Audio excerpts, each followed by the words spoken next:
Before we start, we just want to request devotees to move forward because we're expecting more persons to come in today.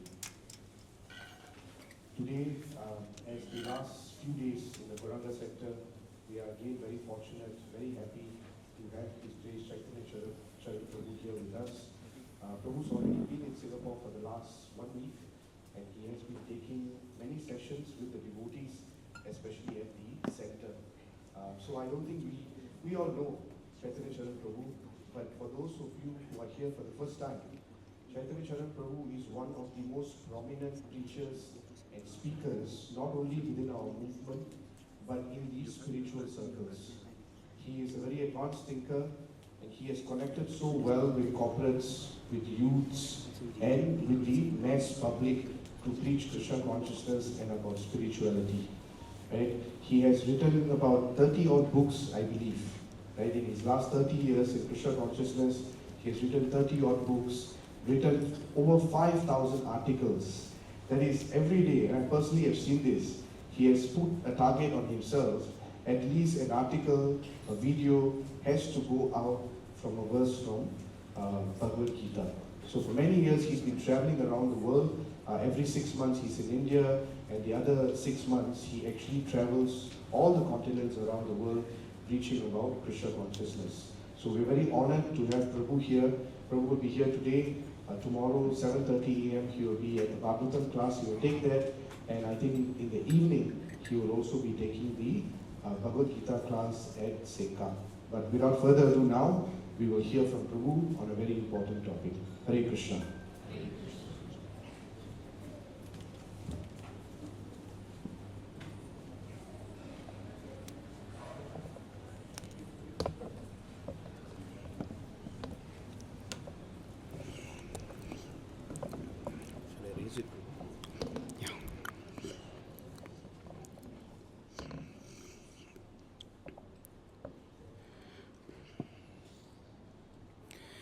Hare Krishna.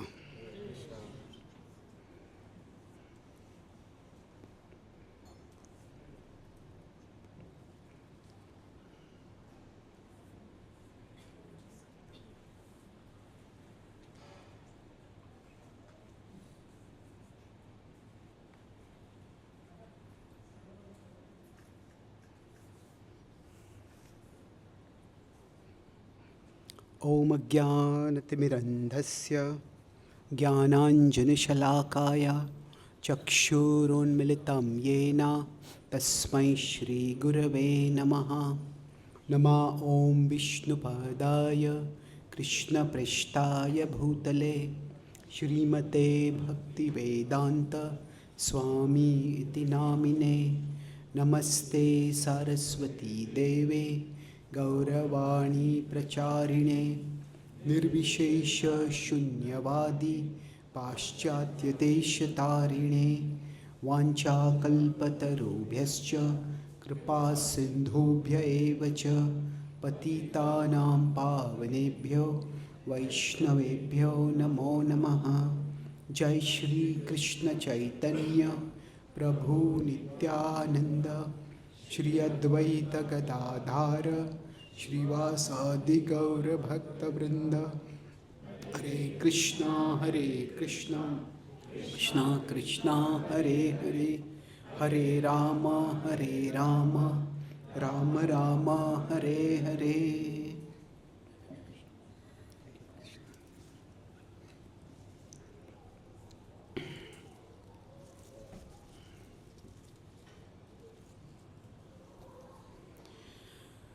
My dear Lord, please guide us all so that we can understand the wisdom of your words and learn how to share that wisdom with others in an effective way. Hare Krishna. Thank you very much for coming today. And today we will discuss on this verse 326 from the Bhagavad Gita. And this is an image from my latest book on the Gita called Prayers Inspired by the Bhagavad Gita. Here I've taken the Gita's verses and seen them as inspirations for praying. So from each verse, each key verse is a prayer that is inspired. So we can repeat after me. My dear Lord, help me to learn how to help others to learn. Let's recite the verse. Na buddhi bhedam janayed ajnanam karma sanginam joshayet sarva karmani vidvan yuktah samacharan. The wise should not disturb the mind of those to worldly work inclined. Let them act while you gently show the path to truth that they may know. So I've taken the Gita's verses and tried to translate them in a poetic way so that we get a feel of the Gita itself as a poetry. So I would request different participants to read each one paragraph. So the topic I'll be discussing on today is that why don't people listen to me? As parents, we may tell something to our children, we may tell something to our colleagues, our family members. We, as devotees who may be doing something responsible, we may tell something to other devotees. Quite often we tell something and it just doesn't seem to register. So why is it that people don't listen to us, and what can we do so that we are more effectively heard? Yes. Who would like to read the first paragraph? Do you have a mic? Or you can read loudly. Who has a mic in their throat? Okay. Yes. My dear Lord, you emphasize that good intention is not a substitute for good intelligence. Even when I want to do good for others and guide them toward a higher level of consciousness so that they ultimately connect with you, I need to carefully consider whether such instruction might be disruptive for them, even to the point of being destructive. Yes. So, we will focus on some key themes over here. Broadly speaking, in this verse, Krishna is talking about two different levels of people. This is the person who is wise, Vidwan, and is Yuktah. Yuktah means connected, spiritually connected, well engaged. Yuktah is the variant of Yuktah. I think the volume has got increased suddenly. Yuktah is the variant of yoga. So it's connected. And there is the other person who Krishna says is ignorant, and Saktah karmanya avidvam. So is unwise, is ignorant, and is Saktah is attached. So we would like the person who is here to rise and come to this level. Now, this is a natural aspiration that we have, that if we know something, we can do something well, we would like others to also to learn that and be able to do that. But sometimes what happens, we try to raise them up, but instead of going up, they go halfway up and they go further down. And they may go much lower than what they were before. So they may go further down. Now this is desirable, this is not desirable. So if this is what is happening, Krishna is telling that na buddhi bhedam janayet, that don't disturb others' minds. So the person here may be good intentioned, but good intention is not good enough. Intention is important, no doubt. But intention alone does not bring results in this world. Jatayu had a good intention to protect Sita. Abhimanyu had a good intention to serve his army. At the same time, it didn't work out. So for any result to come in the world, if we want a good result to come, intention is important. But along with that, intelligence is important. Now generally, with respect to the physical domain, it's easy to understand. Say we have a child who doesn't know how to drive a cycle, and we want them to learn to drive. Now, they may be very scared, they don't want to drive. We push them a little bit, and we want them to overcome the fear of riding a cycle. That's good. But if they're not yet learned how to drive, we won't send them on the road. Isn't it? My intention is good. I want you to overcome fear of riding a bicycle. But if they're not being trained adequately, there could be disaster that could happen. So intention and intelligence, both are important when we try to share any wisdom with anyone. Whether it is practical wisdom, whether it is philosophical wisdom, whatever it is, both of them are important. So I'll elaborate on this theme. So rather than thinking, so the title of the prayer which was there, help me to learn how to help others to learn. What that means is, rather than simply condemning the other person for being insincere or incompetent or dumb or whatever, say, okay, this is where the person is, and how can I help this person to rise from where they are? So the idea is that we don't want this to happen, and the way would be create some steps for them. Create a gradual pathway by which they will come to this level. So Krishna says, Joshayet sarva karmani vidwan yuktah samacharan. That engage them appropriately. So who would like to read the next paragraph? Any of the ladies?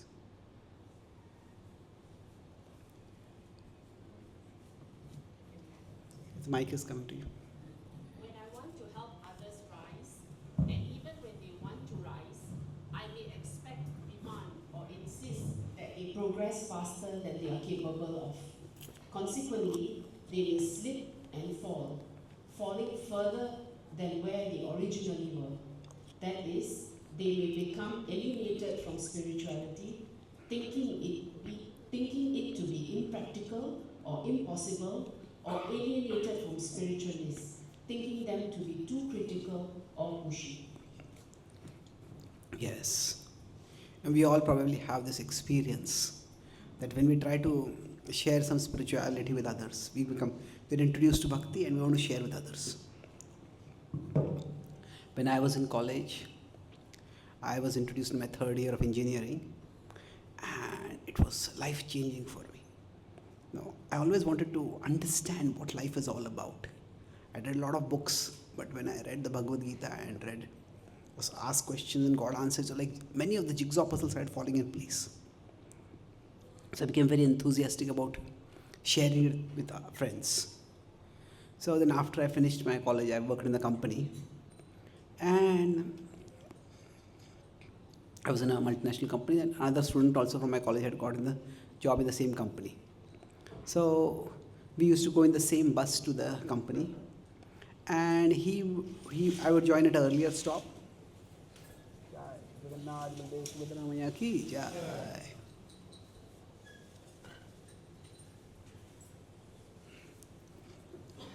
So he would join in the bus a little later, and when I would go, it was almost a 1 hour ride. So I would chant or read or hear. I would not talk with anyone else. I thought they're all materialistic people. I'm not interested in talking with them. Then one day, this college friend made a terrible mistake. He made the terrible mistake of asking me, "What are you doing?" Now, when he asked me, I answered, and I gave him a crash course in the entire Bhagavad Gita in the 1 hour ride. Starting from how we are not the body with the soul, how the spiritual world is the reality, how material and sense gratification leads to misery, how among all God the ultimate divinity is personal, and that personal divinity is only Krishna, and not even Vaikuntha Krishna, Vrindavan Krishna. And I was mentally patting myself on the back. So how much I had compressed in 1 hour.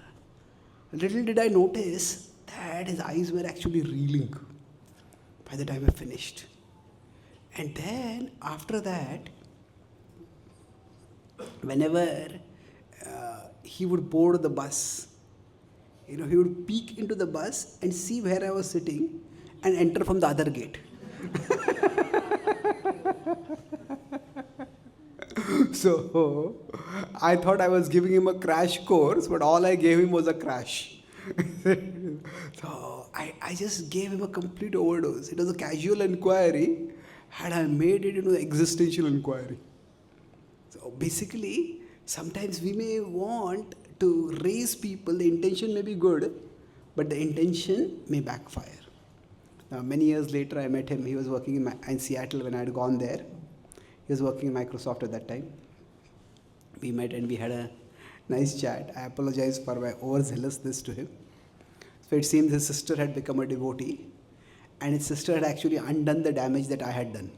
So, so then I met her sister also, and very nice devotee. So basically, sometimes our intentions may be good.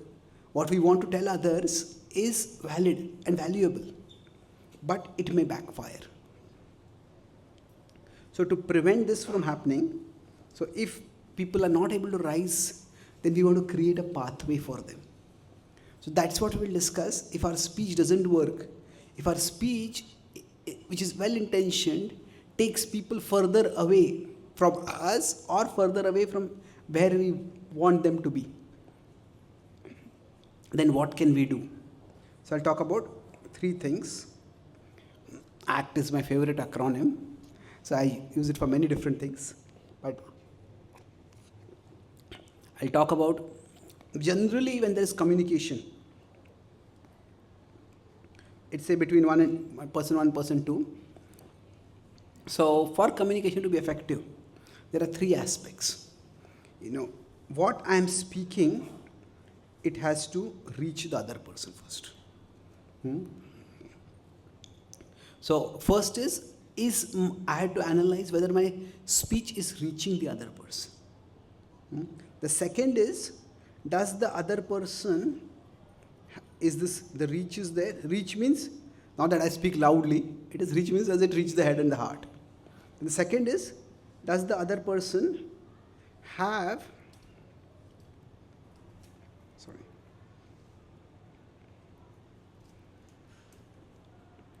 does the other person have the relationship with me to want to listen to me? And then after that, does the person have the capacity to rise? So first of all, that I may be speaking something, is it making sense to that person? Even if it makes sense, does that person consider me to be a well-wisher, an authority? And then, does that person have the capacity to rise? These 3 factors will determine, say, if somebody is in a well, and I throw a rope to them to come out. Now, I may be throwing out a rope, but if the rope is not reaching down to where they are at, then it's not going to help. I may say, I've sent to throw a rope down, but it's not come to you. So that's why, if somebody is at the bottom of a well, and I am here, the 3 aspects. So first is the rope we are sending, is it actually reaching down to the person? The second is, does the person trust us? They say, I'm in a bad position in the well, but I don't know what you want to do with me. Maybe you will hold me hostage. Maybe I'll be worse outside the well.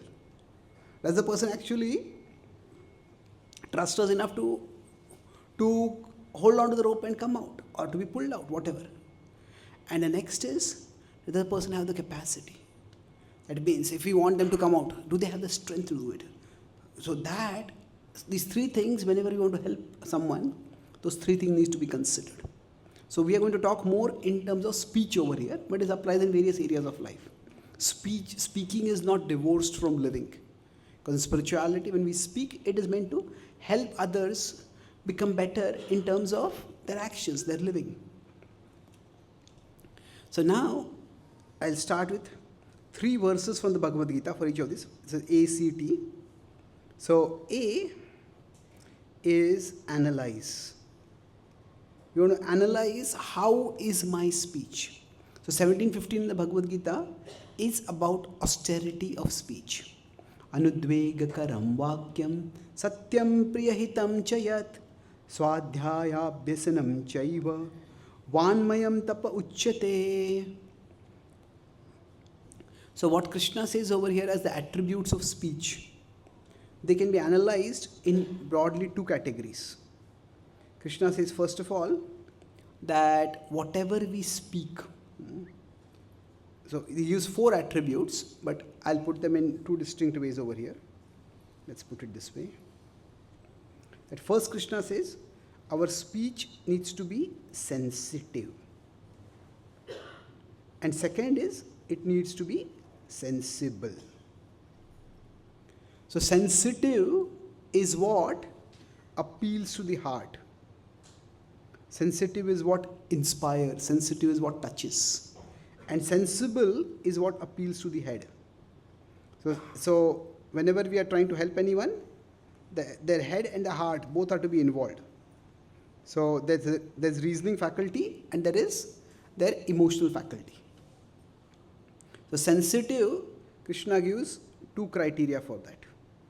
He says the speech should be anudvegakaram. Anudvegakaram means it has to be non-agitating. See, everybody in the world is agitated. One of the characteristics of Kali Yuga is upadrutaha. The mind is constantly disturbed. And we are not meant to disturb people's minds further. Now, of course, sometimes the truth may be disturbing, but we should not want to disturb others. When Hanuman meets Lord Ram for the first time, does anyone remember where that meeting happens? The meeting of Hanuman and Ram? Yes? Kishkinda, yes. So there, what has happened is, Lord Ram is in great agony. Sita has been separated, Sita has been abducted, and let alone finding her, there is no knowledge of where she is also, even if she is alive or not. So Lord Ram is lamenting. And at that time, Hanuman appears in the garb of a Brahmana. And he starts speaking. And he's introducing himself, he's asking who they are. But at that time, he speaks such sweet words that just hearing those words, Lord Ram turns towards Lakshmana and says, whoever this person is must be a very learned person. This person knows the Vedas. This person has imbibed the culture of how to speak. Just hearing this person speak has pacified my mind. So what happened over here? The mind was agitated, but Hanuman's speech made the mind calm. Can we decrease the AC slightly if possible? I'm sorry. So, anudvegakaram. At a basic level, the speech should be non-agitating. Was my telling decrease the AC agitating for you? No. I hope you don't feel too hot over here. So now, of course, to say speech is non-agitating is not a very high standard, we could say. It's like, suppose somebody invites us to their home for food. And after that they ask, okay, how was the food? And we say, the food was edible. Now, not only is that not a compliment, it is such a low compliment that it's a criticism. They say, like, damn somebody by faint praise. So that speech should be non-agitating is a ground level criteria. Of course, food has to be edible. What do you mean food is edible? It's a basic level, but sometimes even that is lost in speech. But we could say there's a funnel where speech, Krishna says, it should be priyam. Priyam is pleasing. So not only non-agitating, but along with that, pleasing. Anudvegakaram and priyam. Now, sometimes pleasing speech can simply be flattery. And flattery is often filled with lies. So Krishna says that's not the kind of speech you should be giving. That's where the sensible part comes up. He says what we speak needs to be truthful. Satyam. Now we don't have to tell the entire truth all the time. Like a child is struggling to learn maths. And when the child is in second, third standard, the child comes to the parents and says, this maths is so difficult to learn. And they say the father is a PhD in maths. He says, you find this difficult? You see, this is a 700-page book you will have to read in future. And it's a triple integral calculus. It's a triple integral calculus, the child will end up triple scared. Scared of maths, scared of the future study of maths, scared of the father who's speaking like this. Isn't it? So, the truth has to be spoken, but that part of the truth which is helpful. So helpful is hitam. So speak the truth that is helpful. Suppose a couple have been married for 25 years. And then on the 25th wedding anniversary, the husband says to his wife, today I will give you a gift that I have been preparing for the last 25 years. Oh, really? What is the gift? He says, today I will tell you all the faults that I have observed in you in the last 25 years. And by understanding these faults, you can become a better person. Oh, that will be his last wedding anniversary. Isn't it? So, now, not all truth is helpful. We all know we have many faults, and we are all in our own ways working to deal with the faults. But if somebody just bombards us with all the faults that we have, we'll get crushed. So, somebody is dozing off, you throw a stone at them, they wake up. Throw a small pebble at them, they wake up. Throw a large boulder at them, they will never wake up. Isn't it? They'll go into permanent sleep. So the idea is that even when we speak the truth, that truth which is helpful. So in one sense, you could say that when speech is sensitive, it offers encouragement.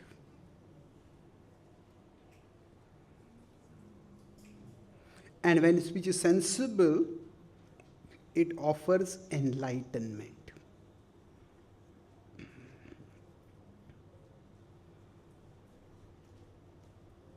Enlightenment in this context means that a person becomes lit with the knowledge of, okay, what am I meant to do? See, suppose we are trying to teach somebody cycling and they're falling off repeatedly. Maybe they need encouragement. Yeah, we all fall at times. We all can wake up, rise up and try and we'll learn. That's encouragement. But suppose somebody is falling because when they start pedaling, they pedal very forcefully with one leg and the whole cycle topples over. Then at that time, we need to tell them specifically, okay, yeah, you can learn to cycle.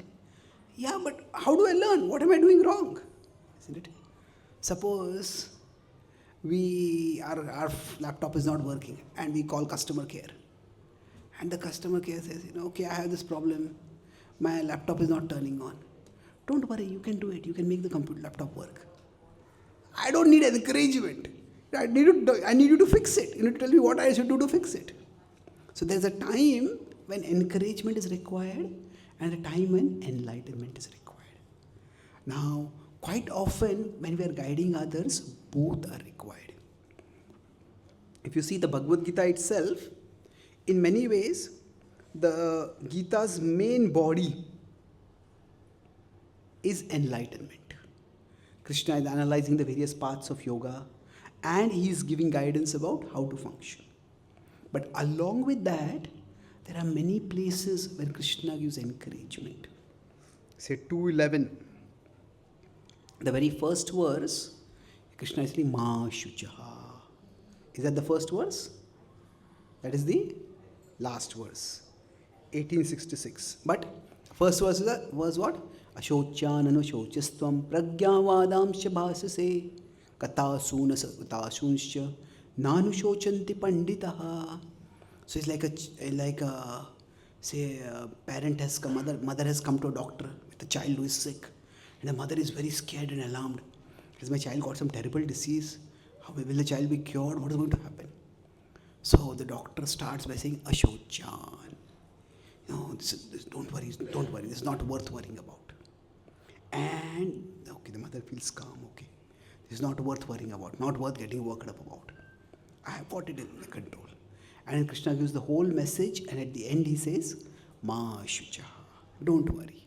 I have explained to you what the problem is, I have explained to you how to deal with it. So my point is that Krishna offers himself both encouragement and enlightenment in the message of the Gita. And that's how the Gita's message is so remarkably transformative. So we can look, when we are communicating with others, what is it that may be lacking? Is it that I'm not being sensitive enough? Is it that I'm not being sensible enough? Is it that what I am speaking does not have enough rational content to persuade the other person at a logical level? Or is it that there is no emotional connect over there? There is no inspiration. So the more we analyze our speech, some of us may be veering more towards being sensible but not sensitive. Some of us may be going towards sensitive but not sensible. So if we consider, if we are only sensitive, then we can go in the direction of being sentimental. And that can be harmful. Bhakti Thakur gives the example that, say, if somebody is walking at the edge of a high-rise building and there is no parapet wall over there, and they have come very close to the edge. And at that time, there's no time for sensitivity over there. Stop! The person may feel bad, but if they don't feel bad at that time, they will not feel anything afterwards. Isn't it? So, if at that time we become sensitive, that will be disastrous. So, we can't be, if we're just too sensitive, sometimes the truth has to be spoken. If not spoken, we'll become sentimental. But if we are so it's like here we will become headless. We have become so sentimental that we're not really thinking clearly. But if we are sensible,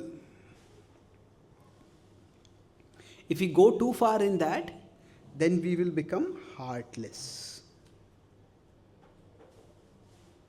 We may speak the right thing, but we speak it in a way that completely misses the point. It completely alienates the other person. So we need a balance of both. So we want it to be both sensitive and sensible. So when it appeals to both the head and the heart, when it appeals to the head by being sensible, and when it appeals to the heart by being sensitive, then that's where there's a maximum chance of the speech being effective. That means the speech reaches the other person.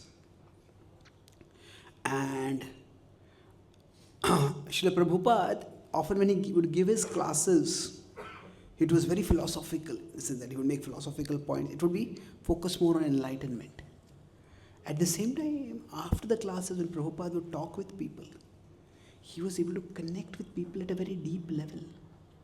And if we hear the memories of those who had the association of Srila Prabhupada, what they most cherish in those memories is not the philosophically cutting classes that Prabhupada gave.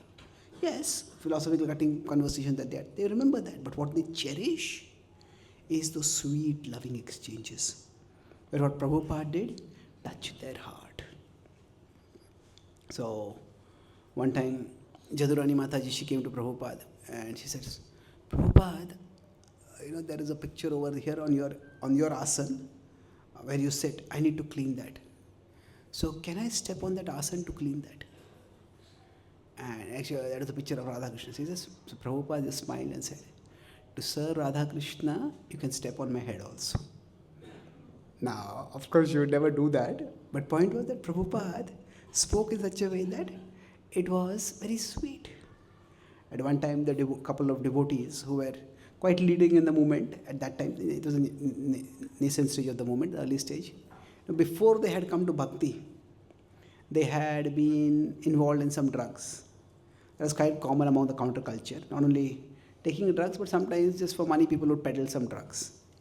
So the police had apprehended them, and they had been told that they would have to serve a sentence for 3 months.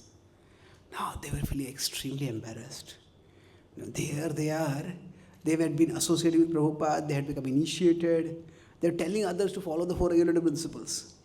And now they themselves had to go to a jail sentence for a few months. So when they came to Prabhupada, Prabhupada just smiled and said, Krishna was also born in the jail. And now they felt so affirmed by Prabhupada's statement that Prabhupada is not judging and rejecting us. So there are moments when these are like moments where of make or break. Either the person can be drawn very close, or the person's door of the heart can get shut.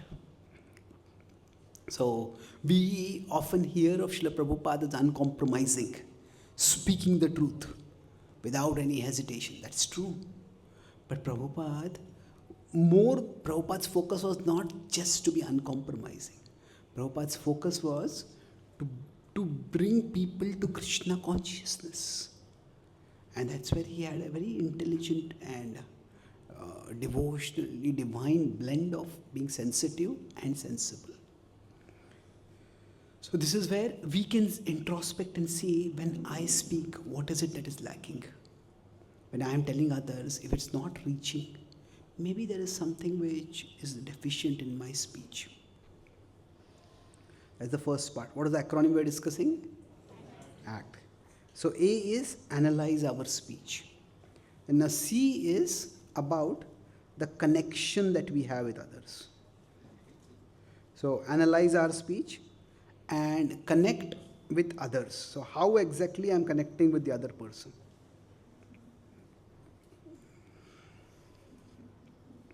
One of the things is that when we try to relate with others, often there is a particular dynamic in the relationship.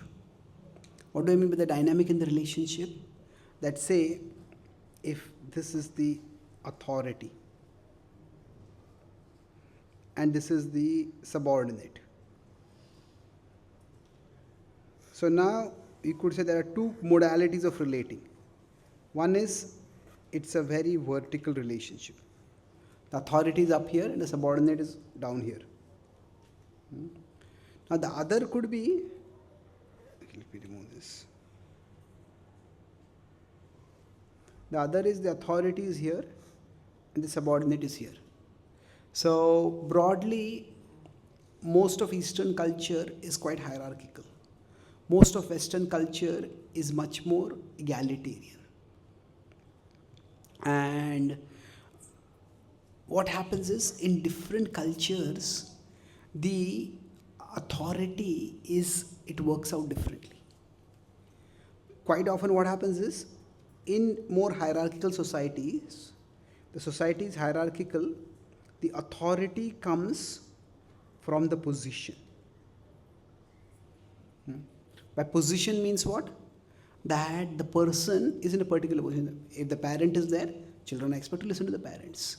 If there is a particular authority figure, you have to listen to the authority figure. So in societies that are hierarchical, the authority comes from position. However, in non-hierarchical societies, the authority has to be earned by disposition. It's not that authority is not there, but authority has to be earned. It is not that just because you're older, that means you're wiser. No, see, in non-hierarchical cultures, the idea is if you're older, you're old-fashioned. You don't know anything. There's a American thinker, Mark Twain.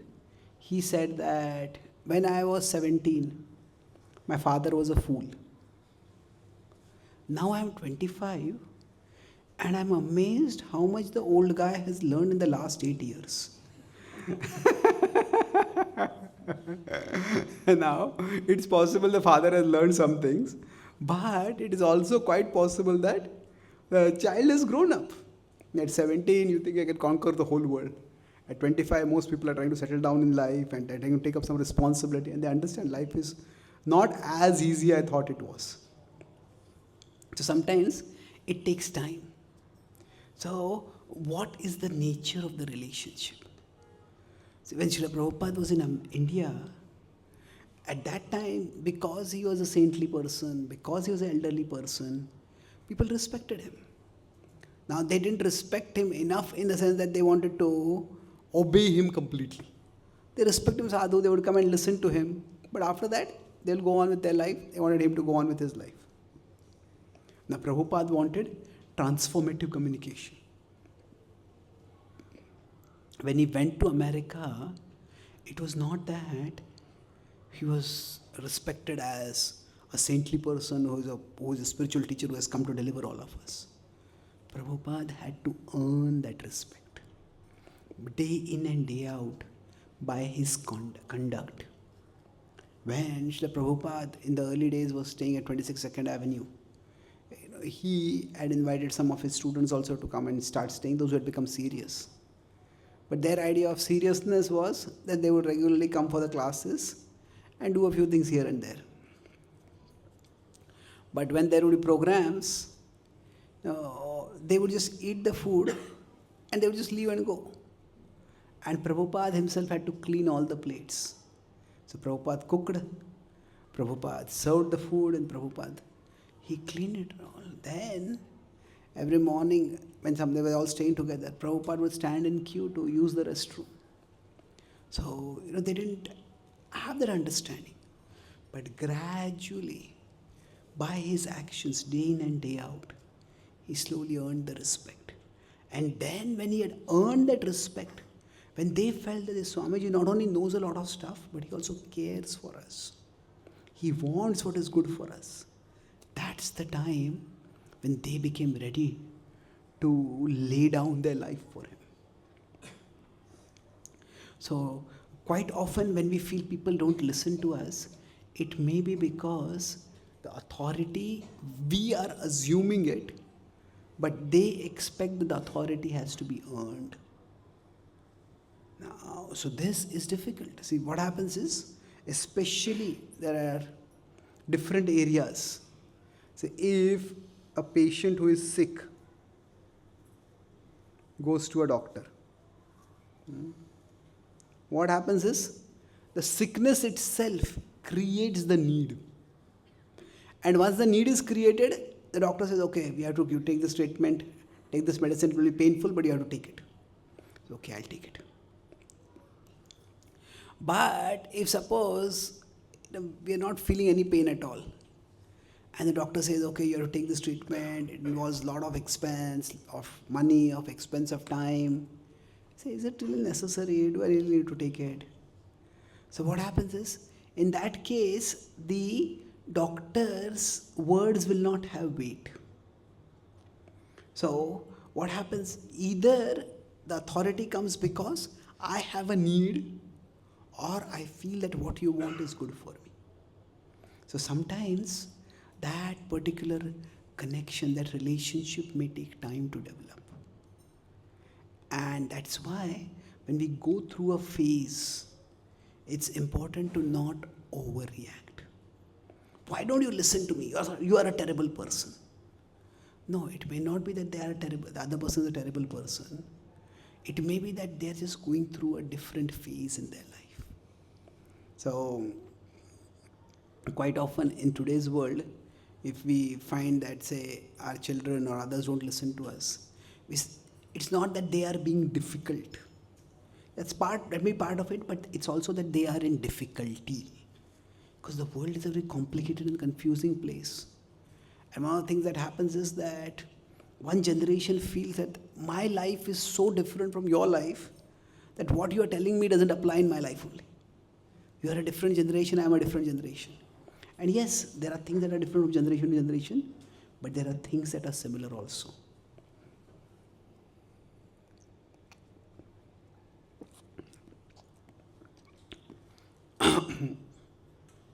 And that brings me to the last point, that is time.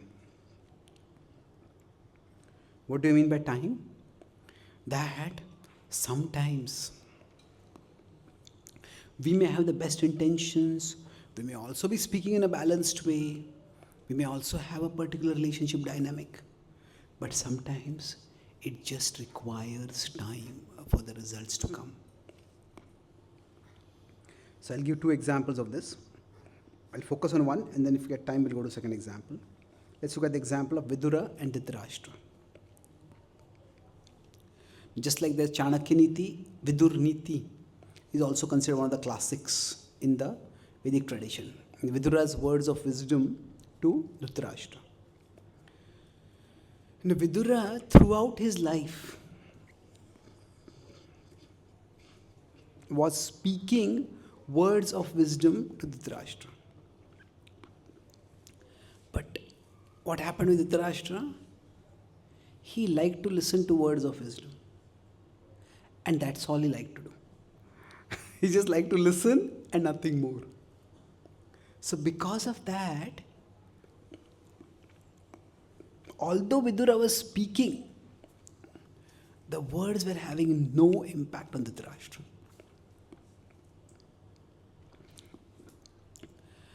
At one time, after the whole gambling match had happened, and the Pandavas had been exiled and they had gone to the forest, Dhritarashtra one day called Vidura right in the middle of the night. He was not able to sleep, and he called Vidura. Now, among all the people in that assembly, all those disastrous things that happened, Vidura had been the one who had opposed most vehemently. Now, Vidura, what happened was, Vidura was in an advisory position. Dhritarashtra was in more of an executive position. So the problem with being in an advisory position is that many times people don't take the advice.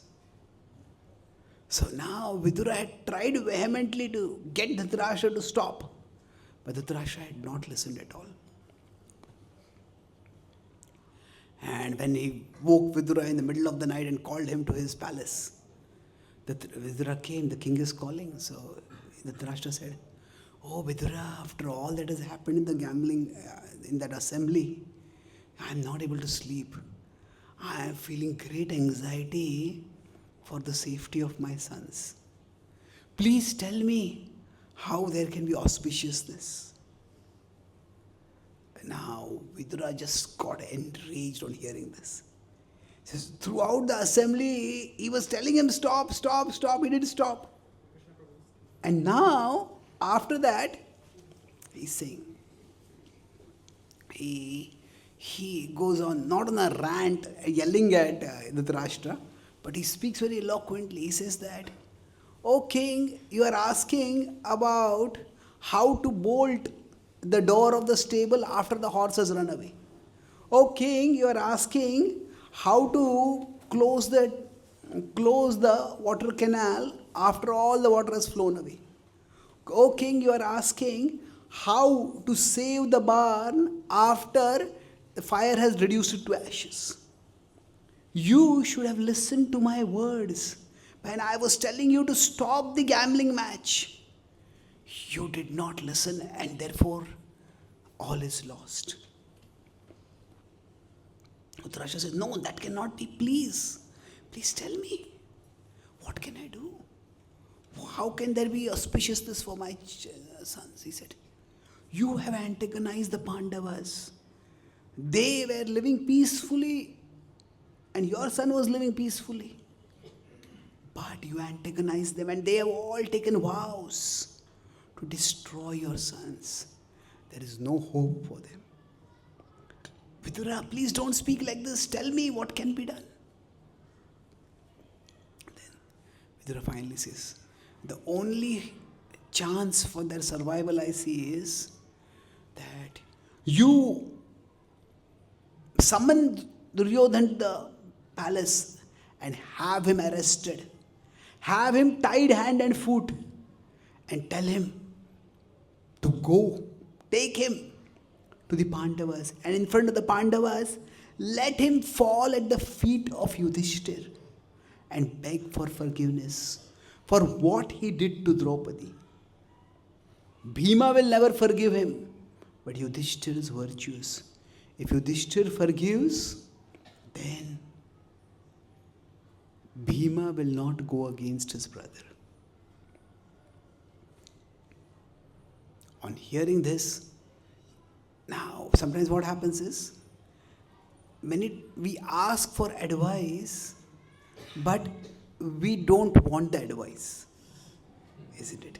What we want is like sometimes, are we seeking a guru to show us the way, or are we seeking a guru to help us to stay on our way? This is what I want to do and you bless me with this. So like that, Dhritarashtra didn't want to hear this. Vidura, what are you speaking? Today, your words have confirmed to me a suspicion that I had for a long time. You are partial to Pandu's sons. You don't care for my sons, you care only for Pandu's sons. Now that your partiality is exposed, I have no desire to hear from you. Go wherever you like. I want to be free of you. When Vidura heard these words, Vidura's heart was not there in the kingdom. The thought that every day he would have come to the same palace where he had to endure helplessly as Draupadi was being disrobed.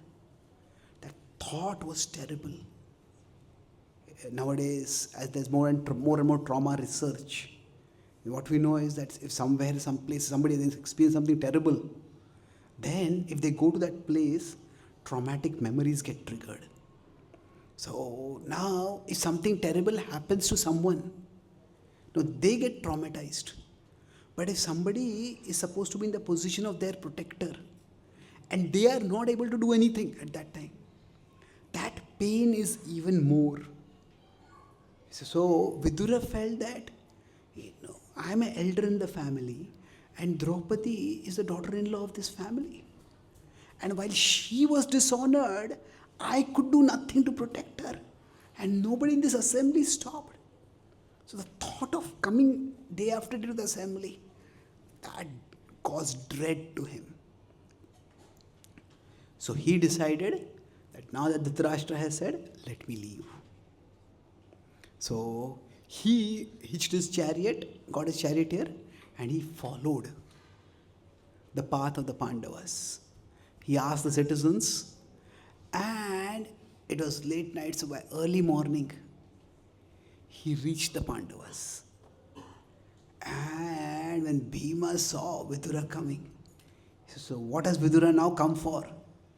Because previously, it was Vidura who had brought the message of Dhritarashtra, had come for the gambling match.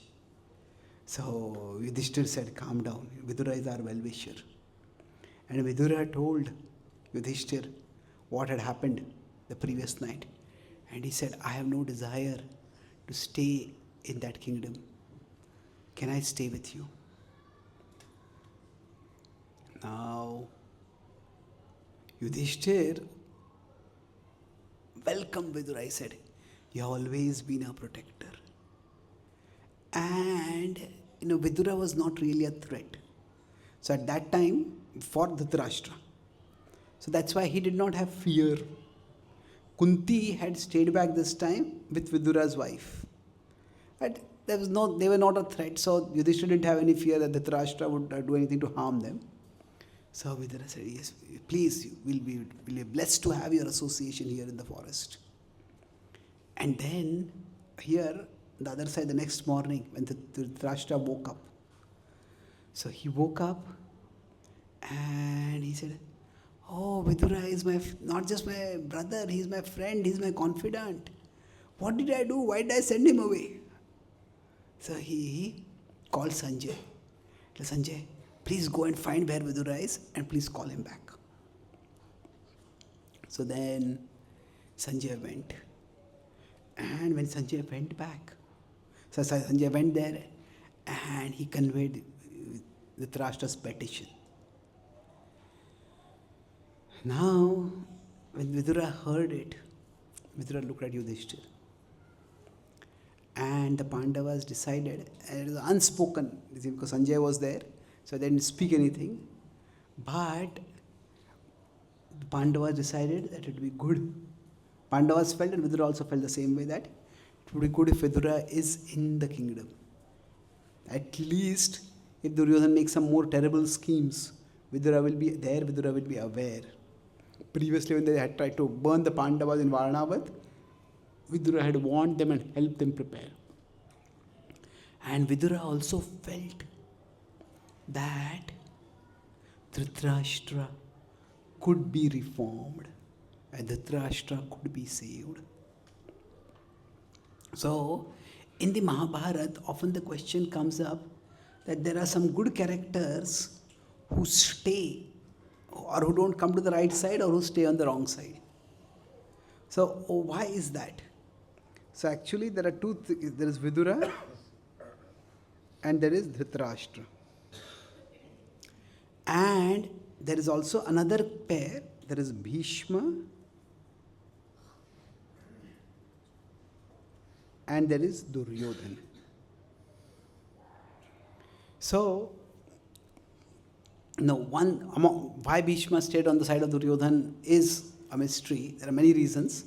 But if we look at the narrative of the Mahabharata, this is the second example I was telling about, that Bhishma actually had hope that Duryodhana could be reformed. And that's why Bhishma, throughout the battle, before the battle and throughout the battle, whenever Duryodhana would ask for counsel, Bhishma would say, I'll fight wholeheartedly for you. But nobody can win against the Pandavas.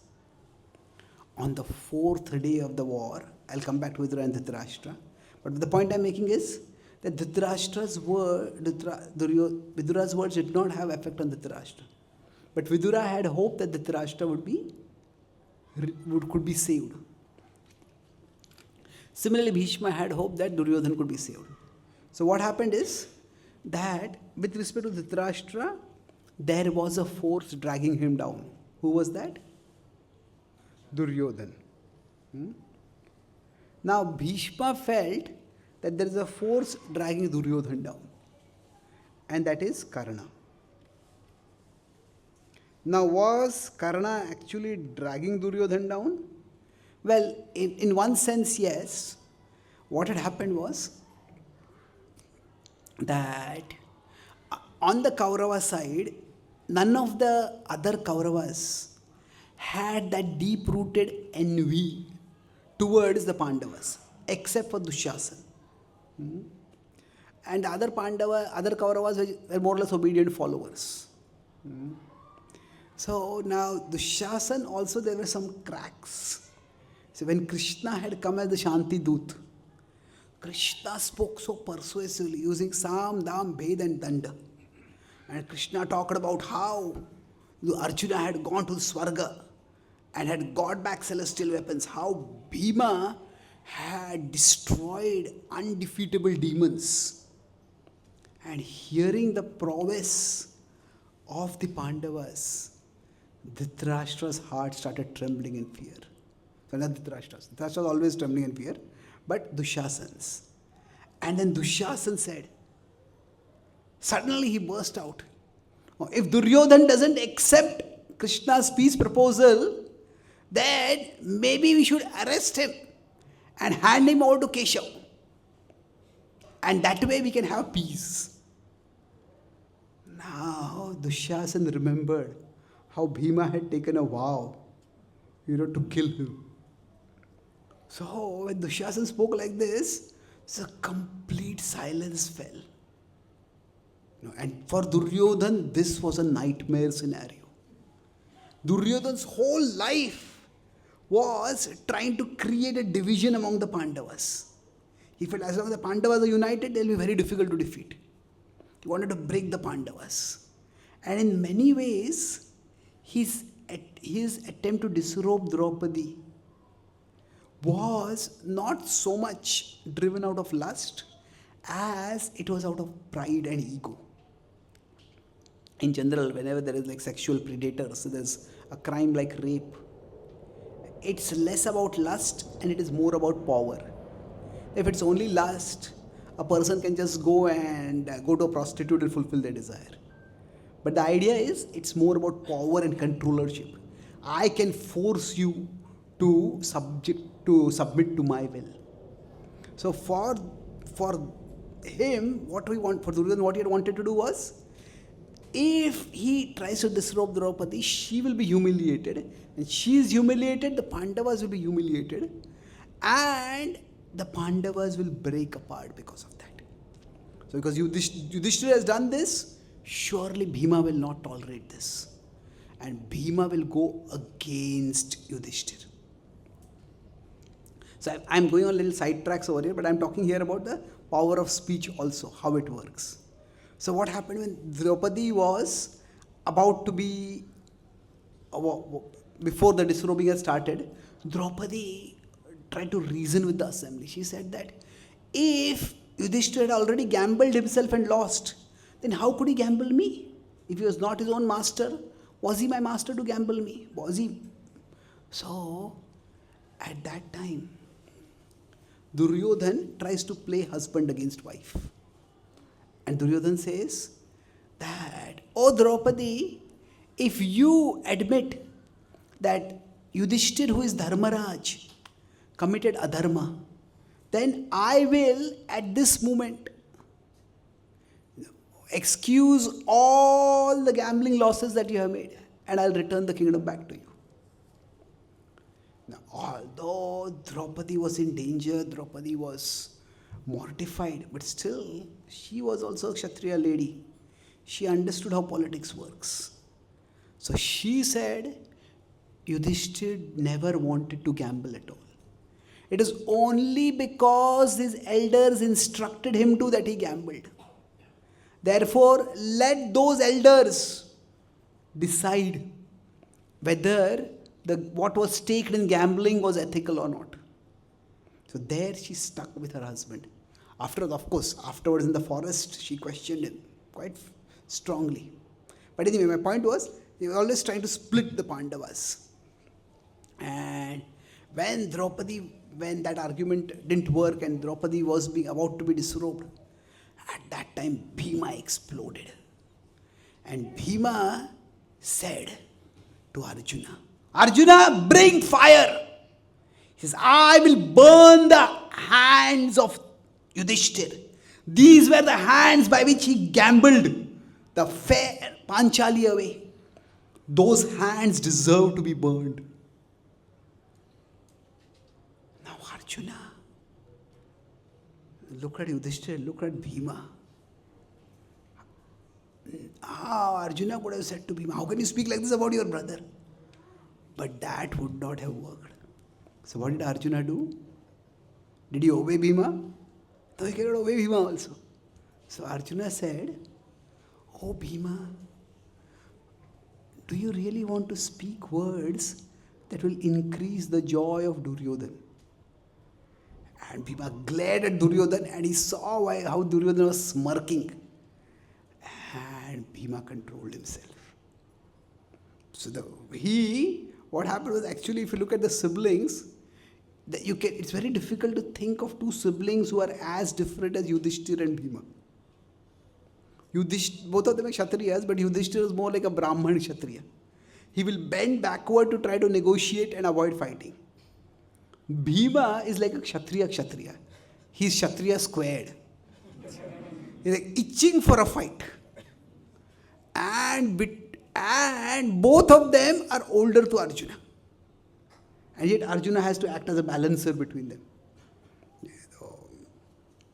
We have that later story where where Lakshman says that being a younger brother is difficult, so I'll be the elder brother in the next life. But try being the younger brother for two strong-minded elder brothers. That was Arjuna's predicament.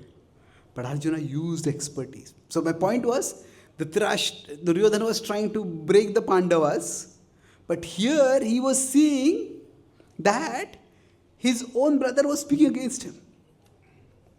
So Duryodhana just walked out of the assembly. Now this was in the peace negotiations are going on, he walked out of the assembly, and when he walked out of the assembly, at that time all the other 98 brothers, they were watching Duryodhana go out. Dushasana was here. Whom to follow, Duryodhana or Dushasana? Whom to follow, Duryodhana or Dushasana? Till then, Duryodhana and Dushasana always been together. But they decided that Duryodhana, not that they respected Duryodhana or they loved Dushasana, it was that they feared Duryodhana more. Duryodhana has tried to burn the Pandavas alive. Duryodhana has tried to poison Bhima. If we go against him, who knows what he will do? Better follow him. So one by one, all the 98 brothers went out. And Dushasana was left all alone. And then everybody looked at Dushasana. What is he going to do? Is he going to stand up against Duryodhana? Then Dushasana also meekly went out. And then Dushasana went to where, in a nearby hall, all the Pandavas had assembled. All the Kauravas had assembled. And there, now Duryodhana is very expert. We may say he is misdirected, he's evil. He was evil, but he was not foolish. He was foolish in the sense he was adamant, but he had some leadership skills which were misled, unfortunately. So when he heard Dushasana's footsteps coming outside the room where he was, he started speaking to his brothers. He says, this Keshava is very cunning. The way he speaks, anybody can be fooled by his speech. And just look at our Dushasana. Even Dushasana was affected by the Keshava's cunning speech. Isn't it Dushasana? And Dushasana, yeah, that's what happened to me. I was taken in by his speech. So in this way, what happened was Duryodhana got Dushasana back on his side. But why I was giving this example is that actually that Dushasana also had a little split from Duryodhana. But the one person who always stayed with Duryodhana was Karna. And that's why Bhishma would often minimize Karna. When Bhishma said that Karna is an Ardharathi, because Bhishma had that hope that if Duryodhana thinks that Karna is not good enough, that Duryodhana will not dare to fight against the Pandavas. That's why he was minimizing Karna. At one particular point in the fourth day, Duryodhana suffered a terrible defeat. Large contingent of his army was killed. And then Duryodhana thought, I'll fight with Bhima and I'll defeat Bhima. And Bhima just wounded him and knocked him out. And Bhima went on a rampage and destroying his army. Then Duryodhana came back to consciousness and started fighting. At that time, Ghatotkacha came. And Duryodhana and Ghatotkacha had a fight, and Ghatotkacha knocked him out also. So he had thought, I will defeat Bhima, but he had been defeated by Bhima and even by Bhima's son. He was utterly humiliated. So at that time, that evening, he came and he asked Bhishma, he said, how is it that my army has more soldiers, my army has more experienced generals, and yet I am being defeated? And then Bhishma says, oh Prince, I have been crying myself hoarse telling you this. There has not been, there is not, and there will never be any army that can win if if Krishna is on the opposite side. For the first time in his life, Duryodhana asked a question. Who is Krishna? Who is this Krishna? Now he knew Krishna as a prince of Dwarka. Who really is Krishna? And that's one of the key places in the Mahabharata, in the main story of the Mahabharata, where Krishna's glory is spoken by Bhishma. Bhishma comes alive. It is for this moment that he is living. And he speaks about Krishna's childhood pastime. He talks about the many demons that Krishna has killed. And this time, Duryodhana hears calmly. His ego has been humbled by being defeated on that day. He hears. And that night, when the assembly is concluded, he goes to his tent. He's about to lie down to sleep. He thinks about what Bhishma has been speaking. If Krishna is really God, then maybe there's no harm in offering respects to him. So he bows down in the direction of Krishna and then goes to sleep. And after many days, he has a peaceful sleep. But then the next morning when he wakes up, he remembers. Not Bhishma's words. What he remembers is, if Krishna were God, then how could I have succeeded in sending the Pandavas to the forest? How could I have succeeded in humiliating Draupadi? Because I succeeded in all those things, therefore, he is not God. So here, what I am giving by these two examples is, see, Bhishma was very wise. And he was so wise that Krishna himself told Yudhishthir, you go and hear from Bhishma later. Now Vidura was also wise. Both Vidura and Bhishma, when they spoke, Vidura spoke to Dhritarashtra, then his word wasn't effective. Bhishma spoke to Duryodhana, his word wasn't effective. So just because our words are filled with wisdom, because we have good intention, we have good intelligence, that does not necessarily mean our words will be effective. Srila Prabhupada was preaching for 40 years in India, but his words did not have that much impact. But that does not mean that they will never have impact. For Duryodhana, what happened was, he never gave his animosity up. And it was Bhishma who fell before, and then Duryodhana and Karna fell. Or Karna fell and then Duryodhana fell. But in the case of Vidura, when Duryodhana died, after that, Vidura's words on Dhritarashtra had impact. They took time, but the impact did happen. So sometimes we may be speaking the best words, but they may take some time to have an impact. And so if you are leading someone in a particular way and they're not ready to go, we open the door for them. And if they don't come in, don't slam the door in their face. You fool, you're not coming, get lost. No, we can open the door. If they don't come in, just end on a cordial note. Keep the door open, at least partly for them. Maybe they will go through something else in their life. So Dhritarashtra had to go through a particular incident in his life. That was the death of Duryodhana. And after the death of Duryodhana, he became ready, receptive to hear Vidura's message. That's why sometimes we just have to let time pass. That does not mean we have to keep spending time on that person, but we give that person time. That life teaches many lessons. Or sometimes life reinforces the lessons that we are teaching. And if we wait sufficiently, then what we have spoken, others will become more receptive to that in due course. Suppose a parent is telling a child, don't do this. And if he says, what you're doing is a mistake. If you don't listen to me, you will suffer terribly. And one day, you will come crawling back on your knees to me. What will happen is, even if what they do is a mistake, even if they realize it's a mistake, they will not come crawling back. Because it has become an ego issue. So sometimes our speech, it is meant, effective speech means sometimes we get the other person to do the right thing.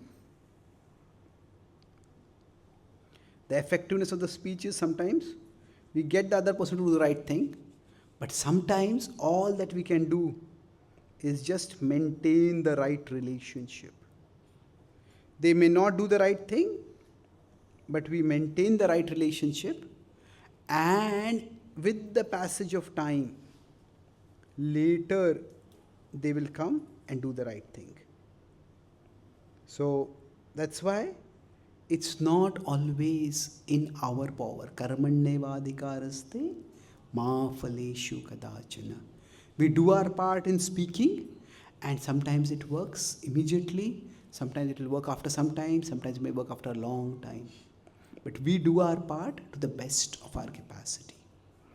I'll summarize what I discussed today. We're talking about why don't people listen to me?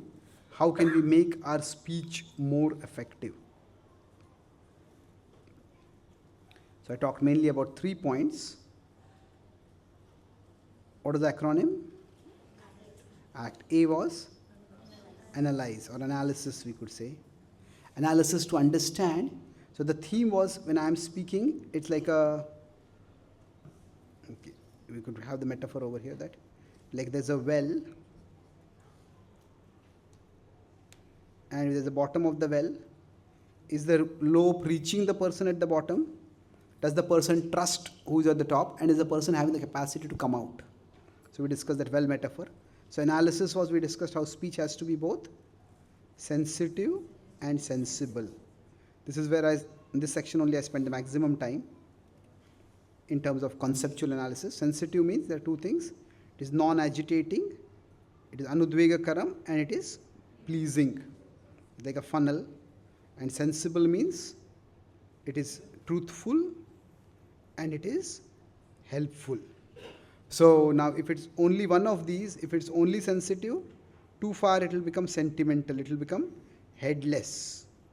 We don't want to speak lies and mislead others. At the same time, if it's only sensitive, it will become heartless. Headless, only sensible. So you want it to be both, then it's most likely to be effective. Then C was the connection that we have with them. So sometimes the authority just comes from, in any relationship when speech is to be given, authority can sometimes come from position, and the person accepts it. Sometimes it has to come from disposition. Disposition means it needs to be earned with time. So we discussed about Srila Prabhupada in America. He had to earn that authority.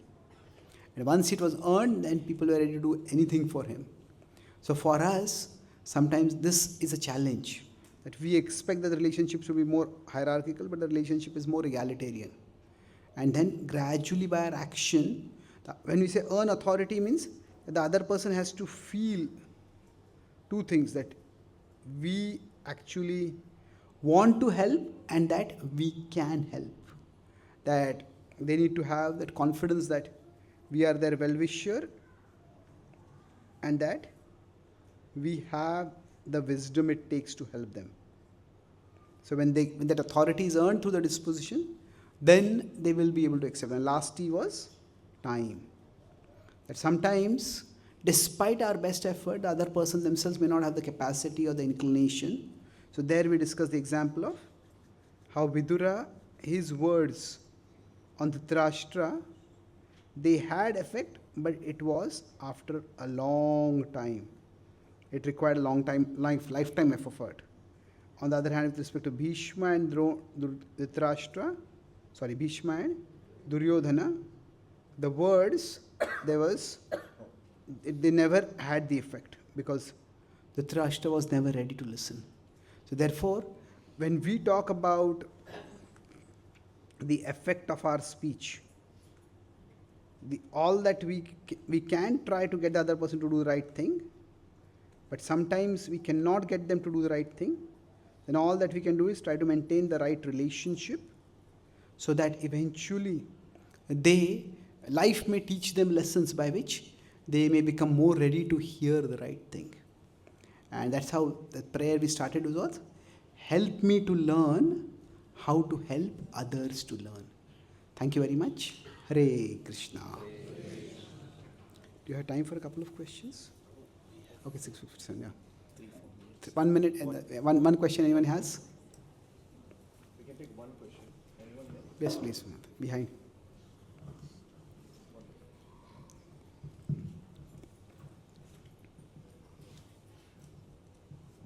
Hare Krishna. Very enlightening words from you. They were just wonderful what your class was. Prabhuji, just can you enlighten us on how to let go? How to let go? Let go. Yeah, I understood that. Basically, the only way to let go, Forgiveness yeah, also. the only way to let go is to find something else to hold on to. Because we cannot simply let go of things. Something may be very painful, we have invested a lot in that person and that person has disappointed us. So the only way we can actually let go is by putting something else having something else to hold on to. And when we talk about forgiving also, it is not so much forgiveness for the other person. See, there is forgivenesses of two kinds. When you talk about forgiveness, it's a big subject, but I can mention, there is interpersonal forgiveness and there is intrapersonal forgiveness.